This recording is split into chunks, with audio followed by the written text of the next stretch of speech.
প্রিয় দর্শক, weather update 24/7 সকলকে স্বাগত জানাই। আজ অক্টোবরের 3 তারিখ 2024। এই মুহূর্তের আবহাওয়ার পরিস্থিতি এবং আগামী 24 ঘন্টায় সারা দেশ জুড়ে আবহাওয়া কীরকম থাকতে পারে এবং পরবর্তী দিনগুলিতে আবহাওয়া কীরকম থাকবে, লঘুচাপ বা ঘূর্ণাবর্তের কী পরিস্থিতি থাকবে তা বিস্তারিত জানানো হবে ভিডিওটির মাধ্যমে, তাই না টেনে শেষ পর্যন্ত দেখতে থাকুন। সক্রিয় মৌসুমি বায়ুর প্রভাবে উত্তর বঙ্গোপসাগর এবং বাংলাদেশের উপকূলীয় যে এলাকা সেখানে গভীর সঞ্চালনশীল মেঘমালা কিন্তু তৈরি হচ্ছে এবং এই কারণে বায়ুচাপের তারতম্য অনেকটা লক্ষ্য করা যাচ্ছে এবং এই বায়ুচাপের তারতম্যের কারণে ঝোড়ো হাওয়া বয়ে যেতে পারে উত্তর বঙ্গোপসাগর এবং সমুদ্র বন্দর সমূহের উপর দিয়ে এবং উপকূলীয় এলাকার উপর দিয়ে। চট্টগ্রাম, কক্সবাজার, মোংলা, পায়রা সমুদ্র বন্দর সমূহকে এই কারণে 3 নম্বর স্থানীয় সতর্কতা সংকেত দেখিয়ে যেতে বলা হয়েছে। উত্তর বঙ্গোপসাগরে অবস্থানরত মাছ ধরার নৌকা এবং ট্রলার সমূহকে পরবর্তী নির্দেশ না দেওয়া পর্যন্ত গভীর সমুদ্রে যাওয়া নিষেধাজ্ঞা জারি করা হয়েছে এবং সাবধানে চলাফেরা করতে বলা হয়েছে। ভারী বর্ষণেরও সতর্কবার্তা জারি করেছে ঝড় সতর্কীকরণ কেন্দ্র এবং জানানো হয়েছে রাজশাহী, ঢাকা, খুলনা, বরিশাল, চট্টগ্রাম এই বিভাগগুলিতে আগামী 48 ঘন্টায় অর্থাৎ আজ 3 তারিখ আগামীকাল 4 তারিখ পর্যন্ত সময়কালের মধ্যে প্রায় 44 থেকে 88 বা এদিকে 90 মিলিমিটারেরও বেশি বর্ষণ অর্থাৎ অতি ভারী বর্ষণ হওয়ার কিন্তু সম্ভাবনা রয়েছে। এই মুহূর্তের যে উপগ্রহ চিত্র থেকে দেখা যাচ্ছে যে ঘূর্ণাবর্ত কিন্তু তৈরি হয়েছে, শক্তিশালী ঘূর্ণাবর্ত বাংলাদেশের ওপরে অবস্থান করছে এবং এই ঘূর্ণাবর্তের কারণে মেঘমালা সারা দেশের ওপরে চলমান রয়েছে এবং এই মেঘমালার কারণে বিভিন্ন জায়গায় বৃষ্টিপাতের কিন্তু সম্ভাবনা বিভিন্ন সময়ে তৈরি হচ্ছে। এই মুহূর্তে উপগ্রহ চিত্র থেকে যা দেখা যাচ্ছে রংপুর বিভাগের এইদিকে ঠাকুরগাঁও, জলঢাকা এই কয়েকটি জায়গায় ঘন মেঘের সঞ্চার হয়েছে এবং এই কারণে ঠাকুরগাঁও, পীরগঞ্জ এবং জলঢাকা, এই লালমনিরহাট এই কয়েকটি জায়গায় ঘন মেঘের সঞ্চার হচ্ছে এবং এই কারণে আগামী কয়েক ঘন্টায় ভারী বৃষ্টিপাতের সম্ভাবনা বজ্রপাত সহ থাকছে রংপুর বিভাগে। এছাড়া অন্যান্য বিভাগেও মেঘের সঞ্চার হচ্ছে উত্তর বঙ্গোপসাগর থেকে এবং প্রায় সমস্ত বিভাগেই হালকা থেকে মাঝারি কোনো জায়গায় ভারী বৃষ্টির সম্ভাবনা রয়েছে। সরাসরি বজ্রঝড়ের ম্যাপ থেকে আমরা দেখে নেব এই মুহূর্তের পরিস্থিতি। এই মুহূর্তে আজ বিকেল থেকে সন্ধ্যার মধ্যে যা দেখা যাচ্ছে, বিকেল থেকে সন্ধ্যার মধ্যে খুলনা বিভাগের এইদিকে শাইলকুপা, যশোর, লোহাগাড়া, মাগুরা, কোটচাঁদপুর, মকসুদপুর, ফরিদপুরের আশেপাশে এই কয়েকটি জায়গায় মাঝারি ধরনের ভারী বৃষ্টিপাতের একটা সম্ভাবনা থাকছে। সিলেট বিভাগের এবং এদিকে ঢাকা বিভাগের কাপাসিয়া এবং তার আশেপাশে মাঝারি ধরনের ভারী বৃষ্টিপাতের সম্ভাবনা থাকছে। রংপুর বিভাগের জলঢাকা, পঞ্চগড়, ঠাকুরগাঁও, দেবীগঞ্জ এই কয়েকটি জায়গায় বিশেষ করে দেবীগঞ্জে মাঝারি ধরনের ভারী বৃষ্টিপাত বজ্রসহ হওয়ার সম্ভাবনা থাকছে। আজ রাতের দিকটা যদি দেখা যায় ভারী থেকে অতি ভারী বর্ষণের সম্ভাবনা থাকছে ময়মনসিংহ বিভাগের আশেপাশে।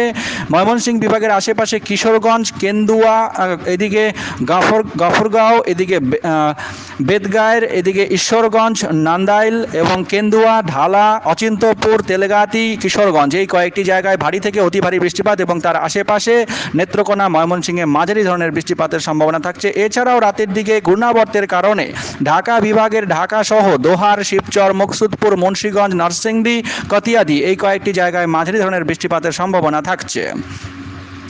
মধ্যরাতের দিকে যদি দেখা যায় মধ্যরাতে বৃষ্টিপাত ময়মনসিংহ বিভাগে প্রবলভাবে বৃদ্ধি পাওয়ার সম্ভাবনা রয়েছে। ময়মনসিংহ বিভাগের ময়মনসিংহ সহ ময়মনসিংহ এবং তার আশেপাশে নেত্রকোনায় ভারী থেকে অতি ভারী বৃষ্টিপাতের সম্ভাবনা রয়েছে। জারিয়া, জাঞ্জালি, সুসুং, দুর্গাপুর, কমলকন্দ, পগলা, বরহট্ট, এদিকে তেলেগাতি, কেন্দুয়া, নান্দাইল, ঈশ্বরগঞ্জ, অচিন্তপুর, শ্যামগঞ্জ এবং তারকান্দা, বাওলা এই কয়েকটি জায়গায় ভারী থেকে অতি ভারী বৃষ্টিপাতের সম্ভাবনা এবং এদিকে কিশোরগঞ্জ, ইতনা, কতিয়াদি, নরসিংদী এবং কাপাসিয়া এই কয়েকটি জায়গায় ভারী বৃষ্টিপাতের সম্ভাবনা রয়েছে আজ মোটামুটি রাত 9টা থেকে 12টার মধ্যে।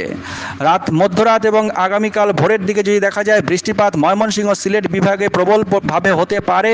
ময়মনসিংহ বিভাগের কেন্দুয়া, নেত্রকোনা, ফেনেরবাগ, এদিকে বিশ্বম্বরপুর এবং সিলেট বিভাগের ছটকবাজার এবং তার আশেপাশে করিমপুর, হাবিবপুর, আটগাঁও, নগর, ইতনা, ঢালা এবং পাথরিয়া, জামালগঞ্জ, বিশ্বম্বরপুর, ফেনেরবাগ, ধর্মপাশা, দক্ষিণ শ্রীপুর, উত্তর বংশীকুণ্ড, এইদিকে কমলকন্দ, পগলা, সুসুং, দুর্গাপুর, জারিয়া, জাঞ্জালি, নেত্রকোনা, তেলেগাতি, কেন্দুয়া, ঢালা এই এবং নিকলি ও কিশোরগঞ্জের আশেপাশেও ভারী থেকে অতি ভারী বৃষ্টিপাতের সম্ভাবনা থাকছে এবং তার আশেপাশের এলাকাগুলিতেও কারণ ঘূর্ণাবর্তের কারণে এই যে বৃষ্টিপাতের সম্ভাবনা কিছুটা সরে সরে যেতে পারে, কিছুটা পরিবর্তন হওয়ারও সম্ভাবনা থাকছে কয়েক ঘন্টার মধ্যে।